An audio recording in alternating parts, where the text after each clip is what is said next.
Rise and shine. You're watching WCTV Eyewitness News. The Good Morning Show starts now.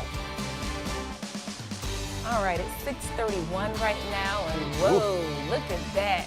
This is the live view from the Weatherstone camera at Tiger Creek in Grady County. Man, it is so foggy out there, you can barely see. That's not the view we want to see. We need something that's a little more cheery. There you go. Yeah, there we go. Now this is Island View Park East, Franklin County. Much better view there. Yeah, the sun is starting to come up out there. The sun is trying to come up, giving us a little colorful sky there. Yeah. Something to perk us up for this Thursday. A little something for Thursday. Yeah, see, you're already excited because it's your Friday today. It is my Friday. But you know, for most of us, it's Friday Eve. Right? Yeah, yeah. That's fair. That's fair. And I tell you what, I think the weather for the actual Friday and Saturday, maybe the nicer 2 days of the upcoming bunch, and of course, compared to what we've been having, the nicest of what we've been having. So I like the way the forecast is shaping up for the next couple. I still think rain is going to be a big part of the forecast for today, and we could have some big showers again in spots, especially this afternoon, this evening, and maybe some more that linger late tonight like they did last night. So we got to keep all that in mind as we go through our day today. I see lots of numbers in the 60s this morning. That's a step in the right direction. It's not as warm out there as it's been. 67s and 68s pretty much across the board.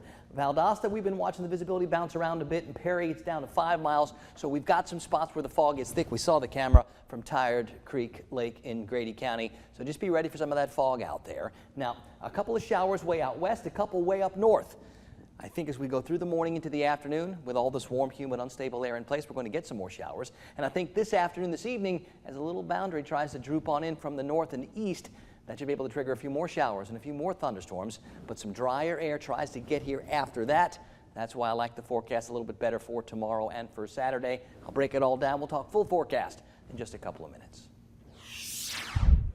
We begin with continuing coverage of a story we first shared this weekend.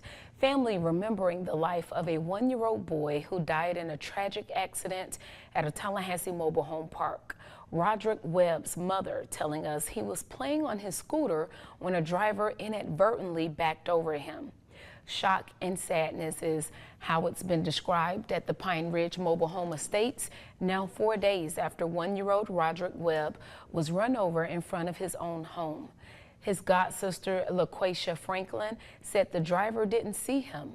Franklin said the man immediately picked up the 1-year-old and drove him to get help, but Roderick died from his injuries.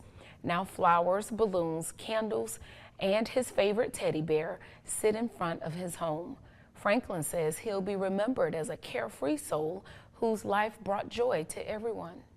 He's in a better place, even though we miss him, and we gonna miss him. I want that picture that you sent. And, I want that picture blowed up. Okay, and even though his life was cut short from us, we have to understand that he's in a better place and life goes on after death. The family held a balloon release this week in his memory. Franklin says his funeral is set for Sunday at 3 p.m. TPD says no arrests have been made in the case. In Gadsden County, all westbound lanes of I-10 were blocked yesterday afternoon, the scene of a deadly crash. Now, it happened around 3:20, just west of the Midway exit. Florida Highway Patrol saying that the crash involved a sedan and an SUV, and we're told that one person died at the scene. We're also continuing to follow details in a car versus pedestrian crash in Tallahassee. Investigators in Houston County, Alabama yesterday processing a car they believe was involved in that deadly crash. Now, this is the crash from Sunday at the corner of North Monroe and John Knox Road. The Houston County Sheriff confirming they got a bolo for the car and spotted it up there. And so far, there are no arrests yet. 6:35. New this morning, 2 Georgia parents are accused of intentionally trying to starve their 10-year-old child to death. It happened in Georgia, just south of Atlanta. Cody Alcon explains how a neighbor helped save the boy. I can't even. Kim Siegler lives next door to Krista and Tyler Shinley, parents accused of trying to kill their 10-year-old child. I can't explain to you how shocked we were, okay? I've really been affected by this. A case so bad, the district attorney getting emotional during a news conference announcing the arrest on Tuesday. This case is disturbing. It's heartbreaking. I have tried many child abuse cases in my career, and this child was simply put being starved to death. On Friday morning, Ziegler says her neighbor saw a small boy walking in the road barefoot. She was thinking that was kind of odd. More than odd, the little guy was starving. The neighbor ran out, scooped him up, and called 911. Police say he begged them not to take him back home. To give you some context, I have a 9-year-old, and she currently weighs 76 pounds. This 10-year-old little boy weighed 36. Warrants allege the child was locked away for days at a time over several years with no food, water, toilet paper, or even light. And while I was talking to Ziegler next door about the abuse, she mentioned this. Then they had a teenage son that we have not seen since January. Yeah. I mean, he's only 14. She says the last time they saw him was a couple days after an EF3 tornado hit their neighborhood, knocking out power for weeks. He asked to use their phone to call his parents. He said, sure you can. What's wrong? And he said, oh, well, they're on a cruise and I can't, they don't know that I'm okay. And he'd been over there the whole week. Ziegler says when the couple returned from their cruise, she saw them leaving the next night with their camper. As for the young man, Have not seen him since. During a court hearing Monday, a judge denied bond for both parents. They're currently in the Spalding County Jail. All right, we have some breaking political news to get to. CBS News is reporting that Governor Gov DeSantis is expected to make his entry into the 2024 presidential campaign official next week. CBS News saying he plans to file papers with the Federal Election Commission, and it's timed to coincide with a Miami gathering of some of the governor's most generous longtime donors. Now, filing those papers will formalize his presidential candidacy, and according to those familiar with his plans, a kickoff is coming closer to June 1st. This week, back on Monday, his political operation moved out of the state GOP headquarters and into a new office in Tallahassee. That move cost more than $5,000, triggering a federal campaign law requiring DeSantis to register as a candidate and designate a principal campaign committee within 15 days. 3 Florida families are filing an emergency order to try and block the new transgender care laws from taking effect, trying to get their children what they call urgently needed medical care. Governor DeSantis signing 4 bills yesterday targeting the LGBTQ community. One bill bans gender-affirming care for minors. Another makes it a criminal offense for someone to use a bathroom that doesn't match their sex assigned at birth. A third bill expands Florida's so-called Don't Say Gay law. And the last bill punishes venues that allow children to watch drag shows that contain sexually explicit adult performances. Now, the expanded Don't Say Gay bill prevents teachers from asking students what their pronouns are. It also restricts teachers from sharing their own pronouns with students if those pronouns don't match their sex assigned at birth. Members of Equality Florida say this is an all-out attack on freedom. During a virtual press conference yesterday, they're calling the legislation dangerous and discriminatory. Activists say these bills aim to erase the LGBTQ community. DeSantis says they're about protecting children.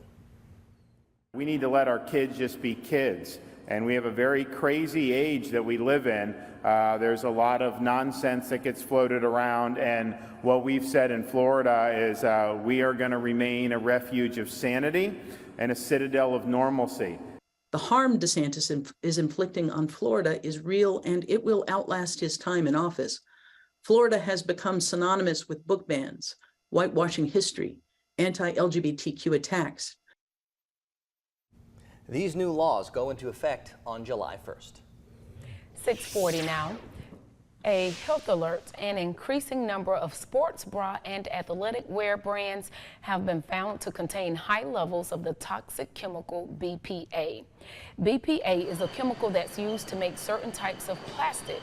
It's been linked to health conditions like asthma, diabetes, heart disease, cancer, and more. The Center for Environmental Health says it sent legal notices to 8 brands after tests showed their apparel could expose wearers to up to 40 times the safe limit of BPA. The newly tested brands and their products include leggings from Athleta, Champion, Kohl's, Nike, and Patagonia, sports bras from Sweaty Betty, athletic shirts from Fabletics, and shorts from Adidas, Champion, and Nike. In consumer news, the busiest day for air travel of the Memorial Day rush is only a week away. The FAA says next Thursday will be the busiest day of the holiday weekend, with more than 51,000 flights scheduled on May 25th. The FAA plans to handle more than 312,000 flights between May 24th and May 30th. Earlier this week, AAA forecasted the number of airline passengers over the holiday weekend will be up 11% compared to 2019 levels. And new this morning, St. George Island in Franklin County is given a top title in all of the nation. The state park is being called the nation's best beach for 2023. That's according to an annual ranking released by the university professor known as Dr. Beach at Florida International University. St. George Island is frequently on the list, but this year earned the top spot because of its natural beauty, lack of development, and abundant activities. Other beaches in the top 5 include one in Hawaii, Southampton, New York, Clearwater, Florida, and the Outer Banks of North Carolina. Time now for First Alert Weather with meteorologist Rob Nucatola.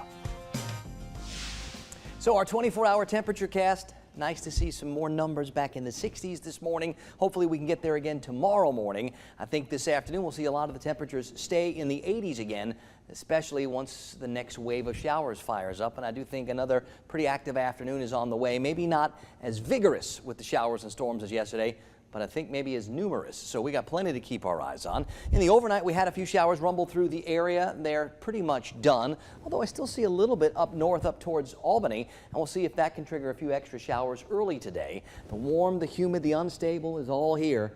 We've got some of that energy in the upper part of the atmosphere. We've got those little bitty pieces of leftover thunderstorms, those outflow boundaries. We'll even get a little tiny weak sea breeze. All that should be able to shake a few more showers out of the clouds. But today we add a weak boundary trying to drop in from the north and east.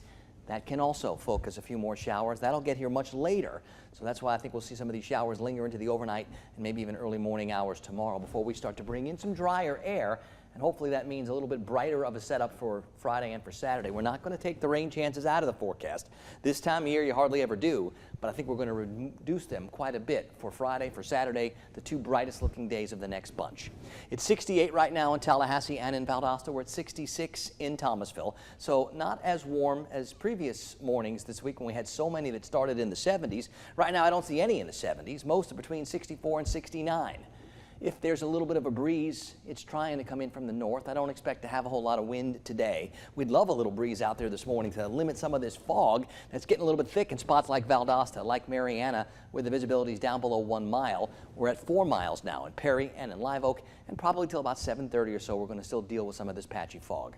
The southeastern United States got all this warm, humid, unstable air. Not much is going to change, so showers are a pretty good bet today. That boundary moves through the area from north and east to south and west, and it should get far enough to let a little drier air in for Friday and Saturday. That boundary will start to lift back to the north by Sunday and provide more of a focus to re-up those rain chances by the time we get to Sunday and Monday. So I do think we're going to have plenty of opportunities to get wet early next week. But hopefully we can get a little break setting up for Friday and for the weekend. That should time out nice for a change. It feels like for the last couple of months, it's when all the shower chances have been coming on the weekend. Maybe this time we can brighten up a little bit for Friday and at least for Saturday. On the Gulf today, winds out of the southwest, then turning maybe a little more southeast, but light, less than 12 knots, and seas less than 2 feet. This morning, it's 60s and 70s, damp out there and kind of muggy. Sun on its way up. It'll be up officially at 6:42, so that's right about now. And then as far as the top temperatures this afternoon, I think we're going to make it into those middle 80s today. If the showers take a little longer to get started, maybe we get to the upper 80s. 80% chance for showers during the day, more like a 60% chance until just after midnight. Then we start to lower those rain chances a little bit. Our Friday and our Saturday feature lower rain chances, but not zero rain chances. A few pop-up afternoon scattered showers almost always possible at this point in the year, and I do think we have better chances to see more showers again by Monday.